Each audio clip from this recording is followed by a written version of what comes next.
The scent of funeral lilies makes me want to vomit. They're everywhere, crowding the chapel like white-petalled vultures, their sweetness masking the stench of corporate carrion circling my father's casket.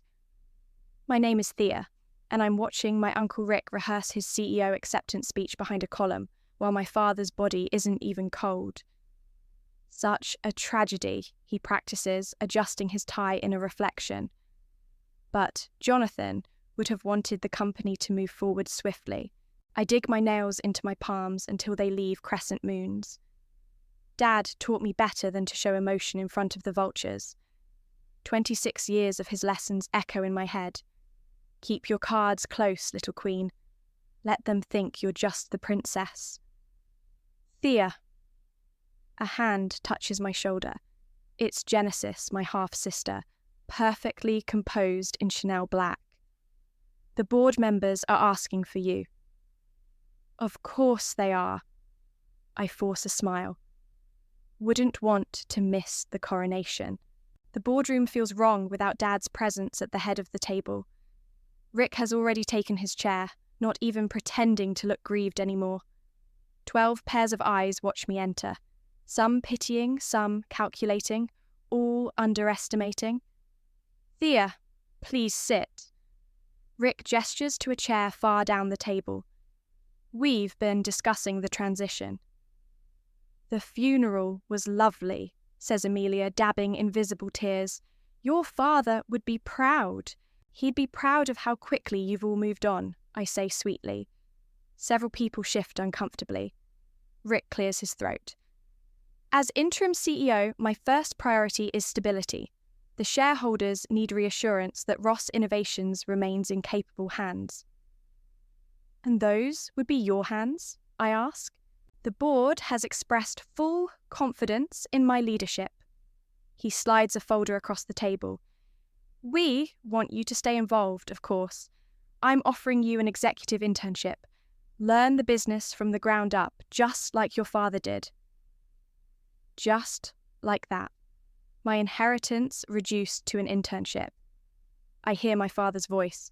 Let them show their hands first, little queen. I take the folder, flip through it with practiced disinterest. How thoughtful. It's a generous offer, Genesis chimes in. A chance to prove yourself. I accept. The words taste like ash, but I keep smiling. When do I start? Relief floods Rick's face. He thinks he's won. Monday, welcome aboard. The meeting ends and they file out, patting my shoulder, murmuring condolences. I stay seated, staring at Dad's empty chair until only Savannah, our corporate counsel, remains. She closes the door quietly. Your father left something for you. From her briefcase, she withdraws an envelope and a USB drive. He made me promise to wait until today.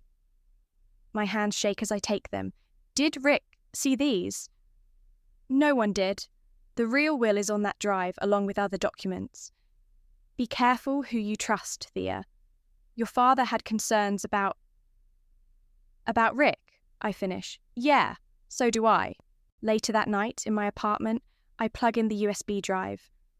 Documents flood my screen. Financial records, emails, board meeting minutes. And there it is, the real will, digitally signed and time-stamped. I, Jonathan Ross, being of sound mind, hereby bequeath controlling interest, 51%, of Ross Innovations to my daughter, Thea Ross. I read it 3 times. Then I start laughing, quiet at first, then louder, until tears stream down my face. In the reflection of my darkened window, I see my father's smile on my lips. He doesn't know I'm already his boss, I whisper to the empty room. None of them do. My phone buzzes. A text from Genesis. We should talk about the internship. Breakfast tomorrow. I don't reply. Instead, I open Dad's letter, his familiar handwriting blurring through my tears. My little queen, if you're reading this, they've already made their first move. Now it's your turn. Remember what I taught you. The best revenge isn't served cold. It's served with a smile. I fold the letter carefully, tuck it away with the drive. Tomorrow, I'll start my internship. I'll smile and nod and play the grieving daughter they all expect. But the game is already mine. They just don't know it yet. The intern desk they've given me has a perfect view of the executive floor. I watch Rick pace his office, my father's office, while barking into his phone. 3 weeks of observation has taught me his tells. When he's agitated, he touches his left cufflink. Right now, he's practically twisting it off. Morning, boss. Zayden drops a stack of reports on my desk, his voice low. Interesting board meeting coming up. I raise an eyebrow. Zayden and I grew up together, our fathers being close friends. Now he's a rising executive, caught between old loyalties and new ambitions. Define interesting, I murmur, pretending to sort papers. Rick's pushing to sell the medical tech division, says it's underperforming. He glances around. But the numbers don't add up. Of course they don't. I've spent nights studying the real financials from Dad's drive. The division is profitable, but it's also easily liquidated. Miss Ross? Peter, the CFO, approaches with a patronising smile.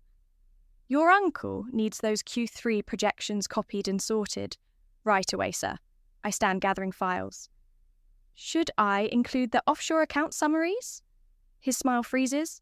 What offshore accounts? Oh, sorry, I meant the overseas subsidiary reports. Still learning the terminology. I laugh airily. Peter hurries away, already reaching for his phone.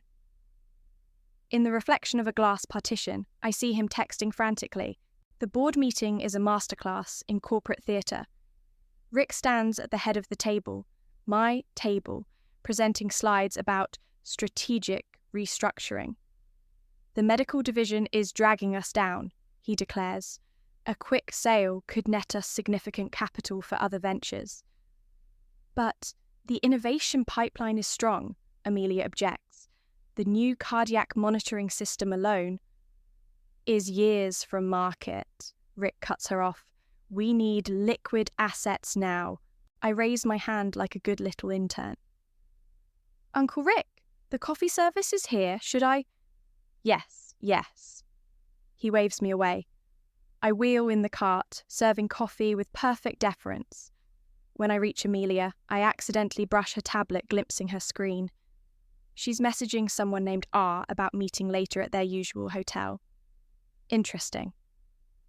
After the meeting, Genesis corners me by the elevators. We need to talk. About what? The internship is going great. I gesture to my basic desk. Living the dream. Don't be naive, Thea. Rick's trying to help you understand the business. By selling off Dad's legacy? Her face softens. Dad's gone, things change. Rick has plans? I bet he does. The elevator arrives. Give him my regards. Back at my desk, Zayden drops another bombshell. Rick's called an emergency finance meeting. CFO only. When? Tonight. Peter's sweating bullets. I text Savannah. Need access to executive floor tonight. Important. Her reply is instant. Security codes in your inbox. Be careful. At 9 p.m, I let myself into the darkened office floor. Voices drift from the conference room. Rick and Peter arguing in harsh whispers.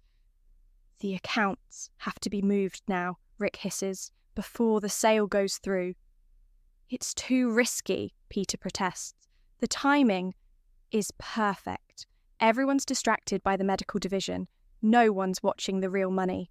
I snap a quick photo of them through the glass, then duck into Rick's office. His computer is locked, but Dad taught me well. 3 minutes later, I'm downloading his entire email history. A noise makes me freeze. Footsteps. Hello? Genesis's voice.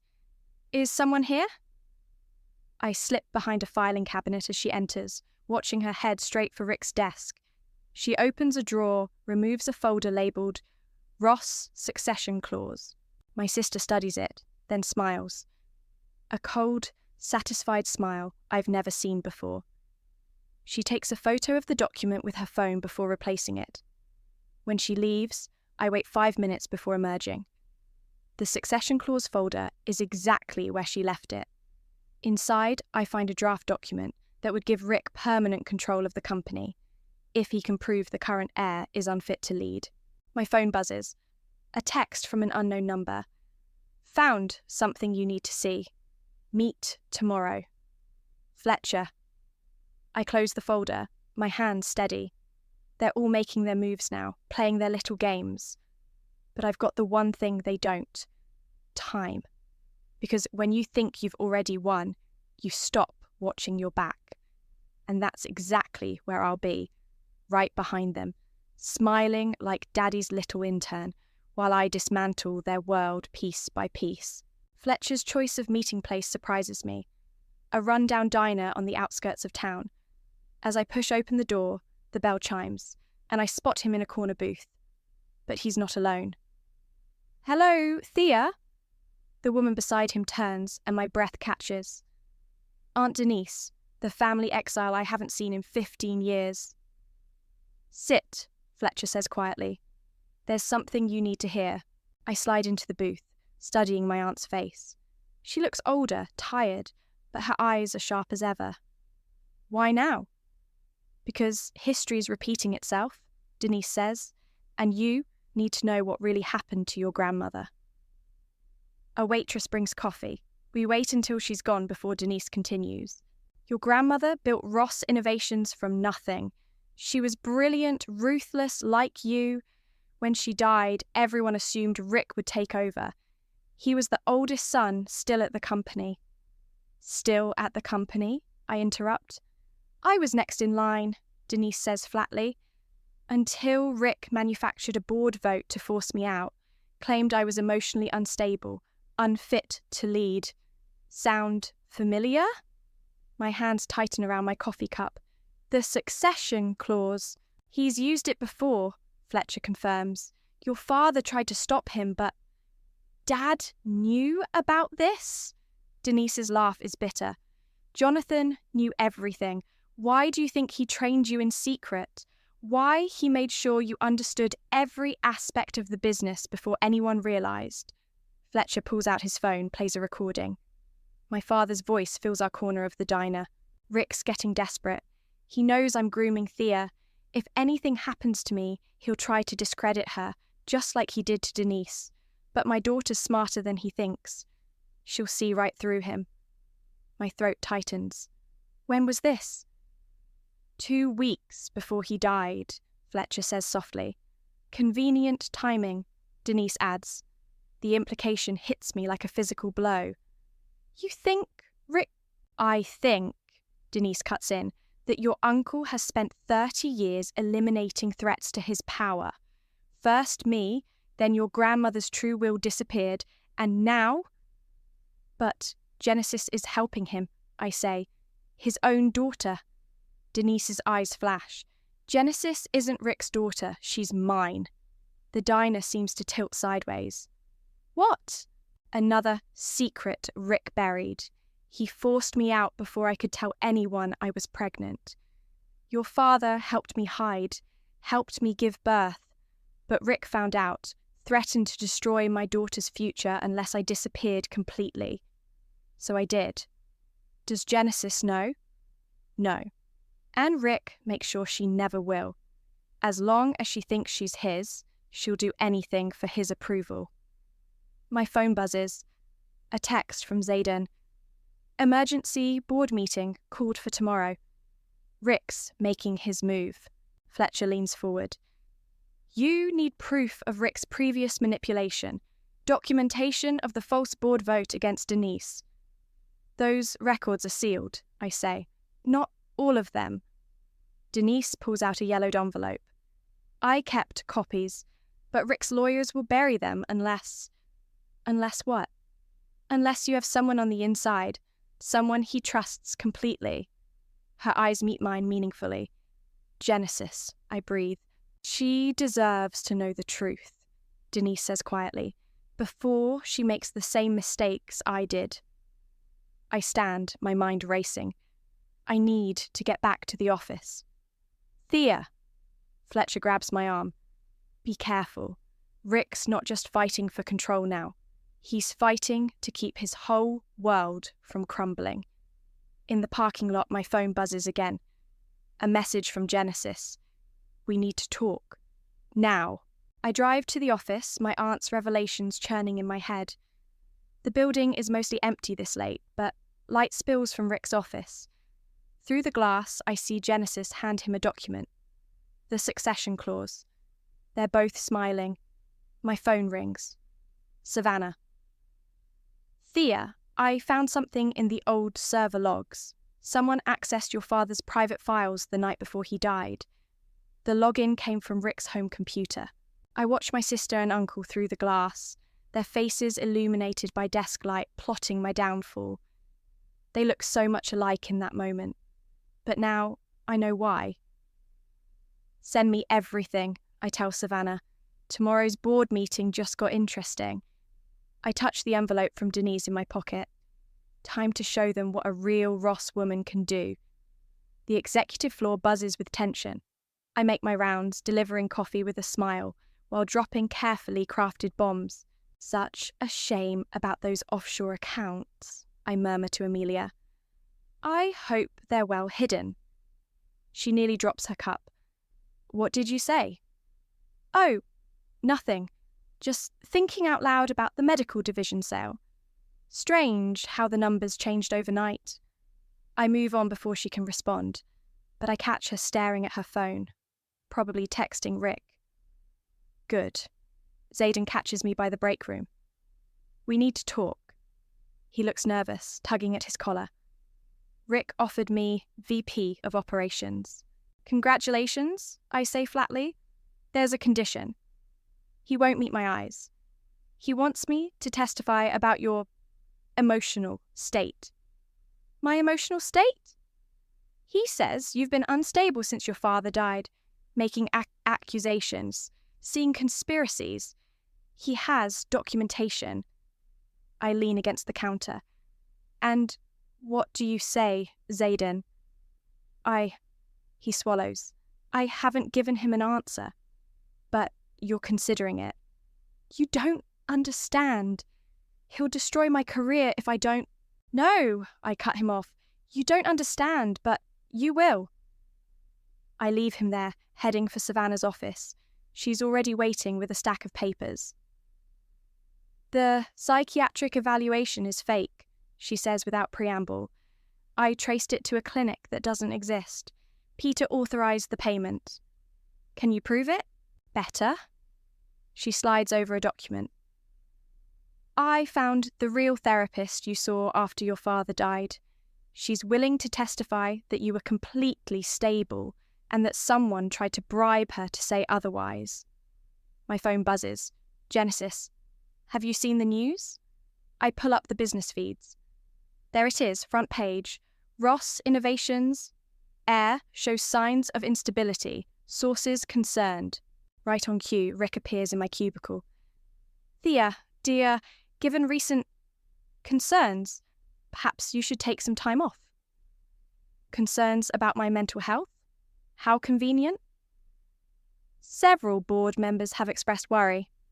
His smile is practiced. We only want what's best for you. Like you wanted what was best for Denise. The smile slips for just a second. I don't know what you mean. Don't you? Ask Genesis. She looks just like her mother. All colour drains from his face. Before he can respond, Amelia hurries over. Rick, we need you. There's a problem with the offshore transfers. Not now, he snaps. Yes, now. The banks are asking questions.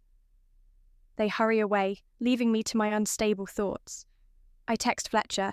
It's happening. Get Denise ready. The day crawls by. I watch Genesis hold court with board members, subtly undermining me.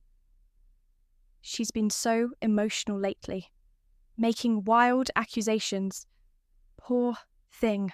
Losing Dad hit her hard. At 5, most employees leave. I stay, pretending to organise files while actually watching Rick's office. He's pacing again, arguing with Peter. A hand touches my shoulder. You should go home. It's Genesis, playing the concerned sister. You've seen the articles. People are worried. Are they? Or is that what Rick told you to say? He's trying to protect the company. To protect us. I turn to face her. Did he protect Denise too? She frowns. What does our aunt have to do with... Ask him why she really left. Ask him why you look nothing like him, but exactly like her. What are you talking about? The truth, Genesis. For once in your life, ask him for the truth. She backs away, shaking her head. You're not well. Rick was right. Was he right about Dad's death too? About accessing his files the night before? Stop it! She's almost shouting now. Just stop! You need help, Thea. No, I say quietly. I need justice, and tomorrow everyone's going to get exactly what they deserve. She turns and flees to Rick's office. Through the glass, I watch them argue.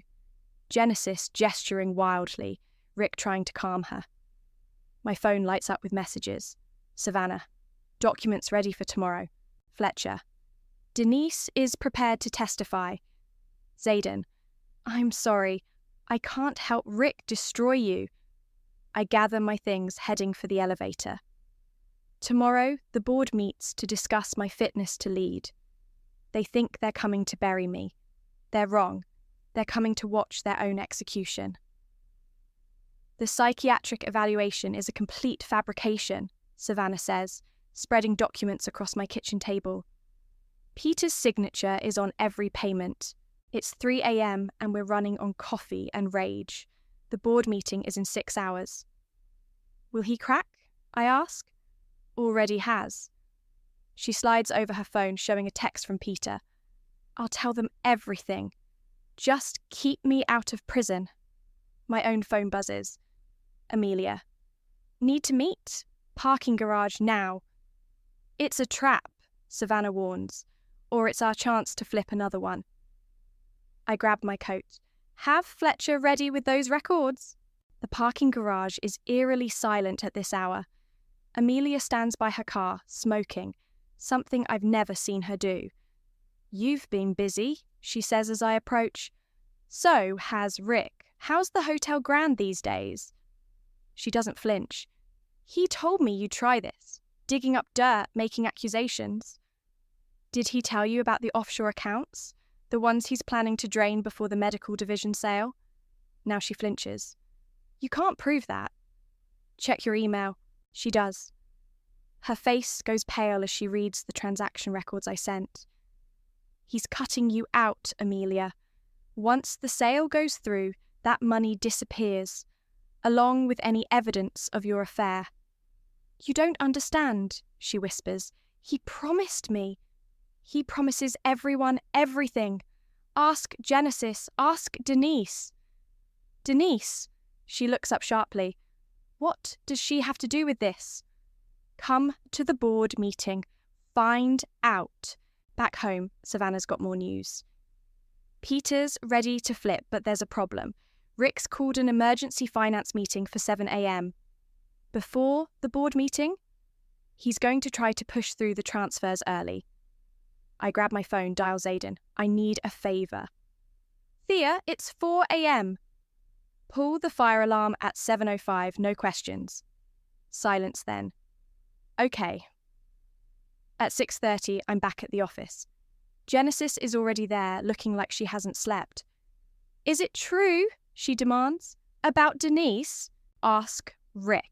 He's had 30 years to tell you. I did ask.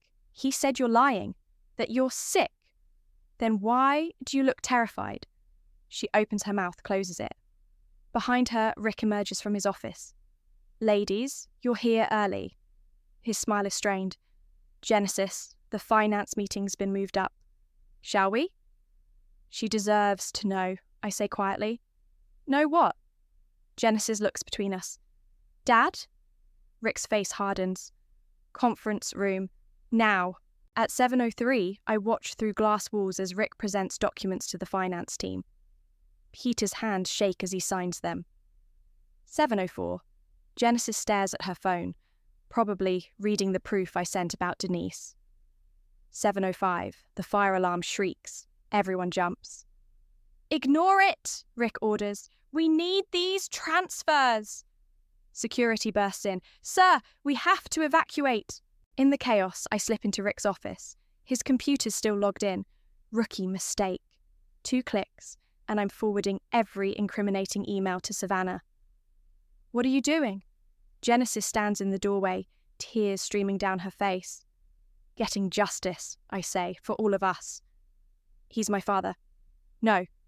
He's the man who stole you from your mother, who's been using you to hurt me, just like he used everyone else." She sinks into a chair. "The photos you sent. I look exactly like her. Come to the board meeting. Help me end this. He'll destroy us both."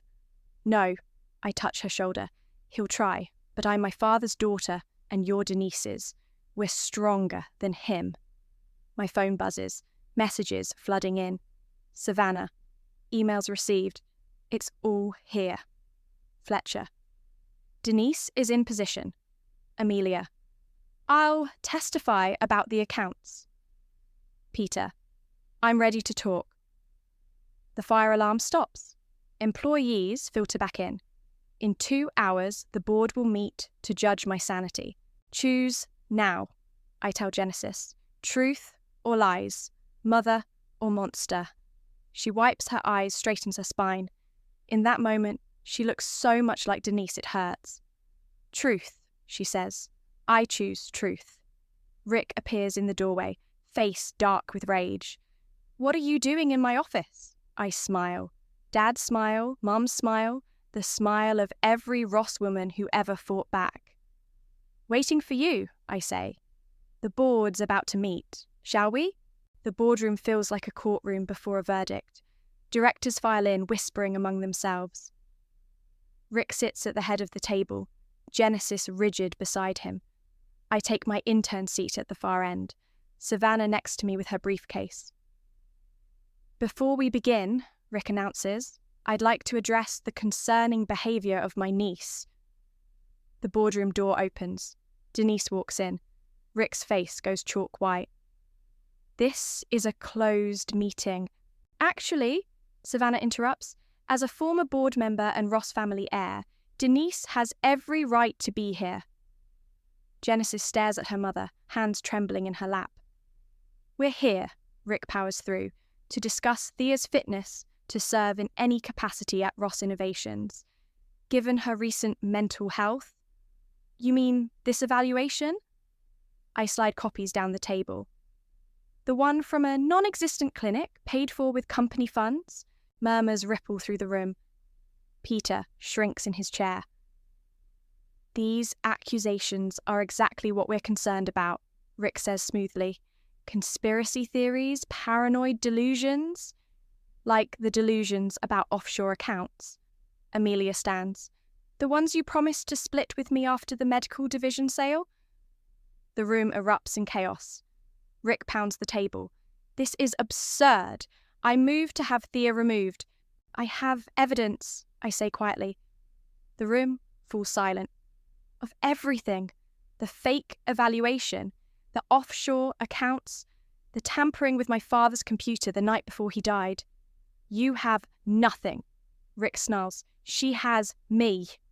Genesis's voice shakes but holds firm. "And I have this." She slides a folder to the center of the table. Records of every transaction, every secret meeting, every lie.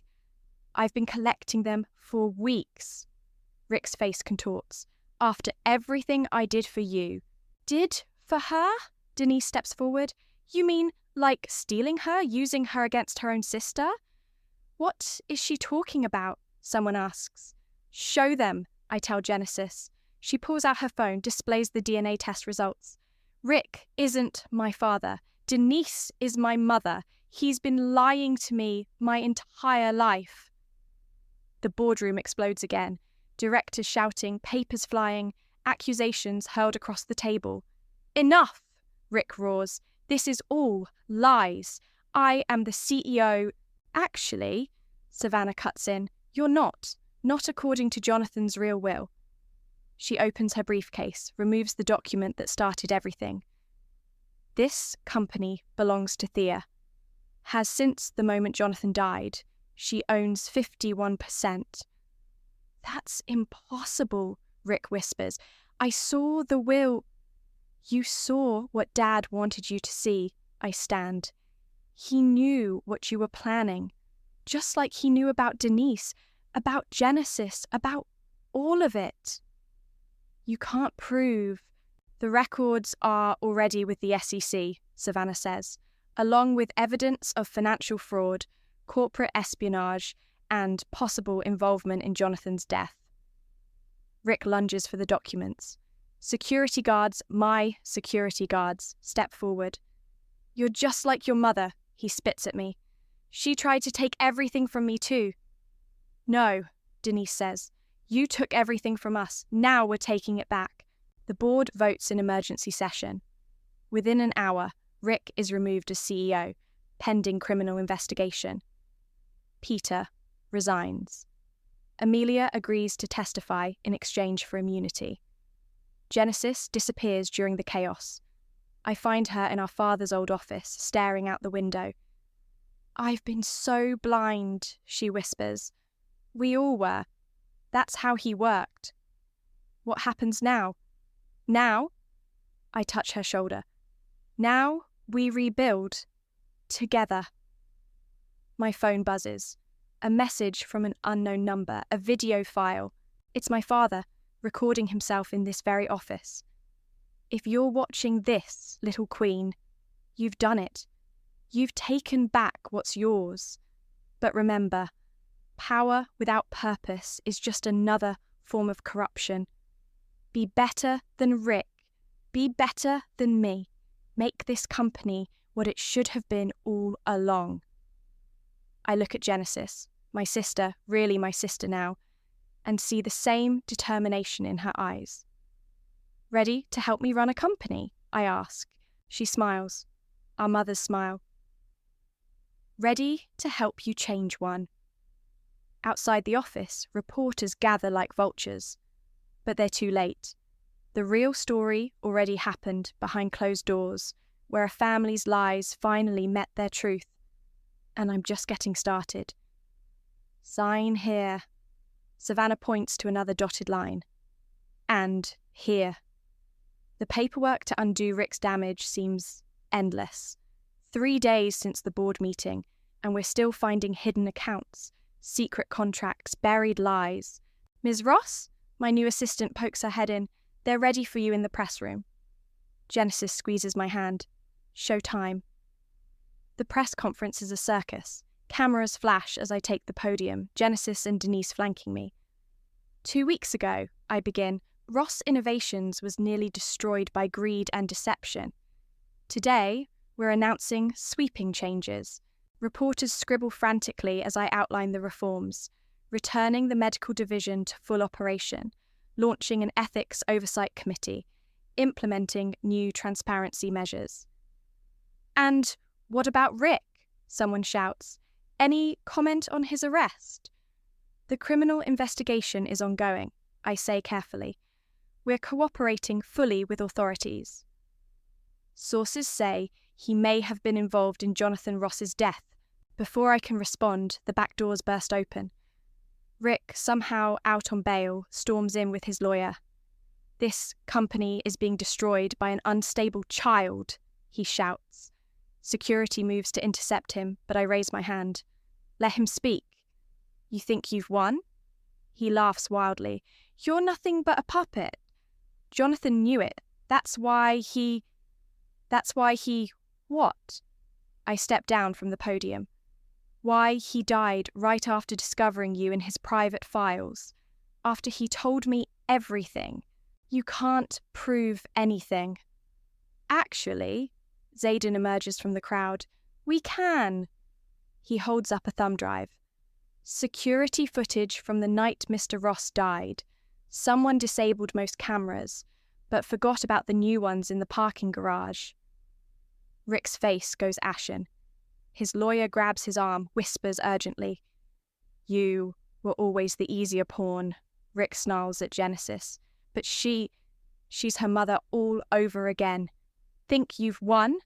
The Ross curse will eat you alive just like it did her. Security finally reaches him. As they drag him out, reporters explode with questions. The only statement we'll make, I say over the chaos, is that Ross Innovations is entering a new era, one of integrity, innovation, and truth. Back in my office, Dad's office, Genesis pours 3 glasses of whiskey. To truth, she toasts. To family, Denise adds. My phone buzzes. Savannah. Rick's lawyer called. He wants to deal. No deals, I text back. He has information about your father's death. I show the message to Genesis and Denise. Don't, Genesis says. He's trying to manipulate you again. But if he really knows something, he knows he's cornered, Denise says, like a rat. Another buzz. Fletcher. Found something in Jonathan's old files. Come to the archive room, now. The archive room is a fortress of filing cabinets and boxes. Fletcher stands by an open drawer, holding a weathered envelope. Your father left this for when the truth comes out. He hands it to me. Dated 3 days before he died. Inside is a single page. My dearest Thea, if you're reading this, Rick has shown his hand, and you've shown yours. I knew he'd try to take everything. It's what he does, what he did to your mother, to Denise, to all of us. I also knew he'd try to silence me. By the time you read this, he probably has. But here's what he doesn't know. I planned for this. Every move, every document, every secret account, I left you breadcrumbs. Not because you needed them, but because I knew you'd find your own way regardless. You're not just my daughter, you're your mother's daughter too. And she taught me that true power isn't in what you take, it's in what you build. Build something better than we did. Love, Dad. Genesis reads over my shoulder, wipes tears away. My phone buzzes again. Savannah. Rick's confessing to everything. I fold the letter carefully, tuck it away. Ready to build something better? I ask Genesis. She links her arm through mine. Lead the way, CEO. We head back upstairs, where the future waits. Not the future Rick tried to steal, or even the one Dad planned, but the one we'll build ourselves, one truth at a time. The verdict comes down on a Tuesday morning. I watch from the courtroom's front row as Rick stands, ashen-faced, while the judge reads his sentence. 25 years to life for first-degree murder. Genesis grips my hand. Denise sits straight-backed on my other side, her face a mask of cold satisfaction. Rick turns as they lead him away, his eyes finding mine. You'll never be free of it, he calls out. The Ross legacy. It's in your blood now. No, I say, standing. You were never the legacy. You were just the curse. Outside the courthouse, reporters swarm.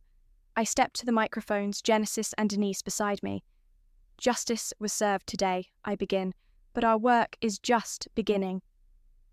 Back at Ross Innovations, the board meets to review our first quarter under new leadership. The numbers tell their own story. Stock up 40%, medical division thriving, employee satisfaction at record highs. The ethics committee has cleared all pending projects, Amelia reports. She's earned her redemption piece by piece. And the charitable foundation, I ask? Ready to launch, Genesis says. The Jonathan Ross Memorial Fund for Medical Innovation will provide grants to young researchers. Speaking of innovation, Zayden adds, the cardiac monitoring system is ready for FDA approval, ahead of schedule. I touch the small device on the conference table, sleek, elegant, life-saving. Dad's last project, the one Rick tried to kill. There's one more thing, I say. Denise, my aunt stands. The board of directors has approved my reinstatement as Chief Innovation Officer. Applause fills the room. Through the glass walls, I see employees gathering, watching history reshape itself. Later, in Dad's office, my office, I find Genesis staring at old family photos. Having regrets? I ask. About Rick? No. She traces our father's face in the frame. About lost time? Every day. We can't change the past. No, but we can learn from it. She turns. That's why I need to tell you something. I'm stepping down as COO. My heart stops. What? Not leaving, she adds quickly. Just changing roles. I want to run the foundation, help people directly, not just profit margins. I smile. Dad would love that. What about you? Are you ready to lead alone? She's not alone, Denise says from the doorway. None of us are. Not anymore. My phone buzzes. A message from Savannah. Rick's appealing the verdict. Let him, I text back. We have nothing to hide. The sun sets over the city, painting our glass tower in gold. Employees head home to their families while security does their rounds. In the quiet, I can almost hear Dad's voice, teaching me about spreadsheets and market forces and the weight of responsibility. You know what I just realised? Genesis says softly. This is the first time I've felt like I belong here. Like I'm not just playing a part in someone else's story. That's because it's our story now, I reply. All of ours. My desk phone rings. The archive room. Ms. Ross, we found another letter from your father. But I don't rush down this time. Whatever wisdom Dad left, whatever warnings or revelations, they're part of the past. The future is what matters now. Archive it, I tell them. Some stories need to stay finished. Genesis raises an eyebrow. You're not curious? I know everything I need to know. I stand, gathering my things. Dad taught me how to run a company. Rick taught me how not to. But you and Denise, you taught me why it matters. And why is that? Because legacy isn't what you inherit, I say, thinking of Rick's words in the courtroom. It's what you choose to build. We leave together, 3 generations of Ross women stepping into the evening light.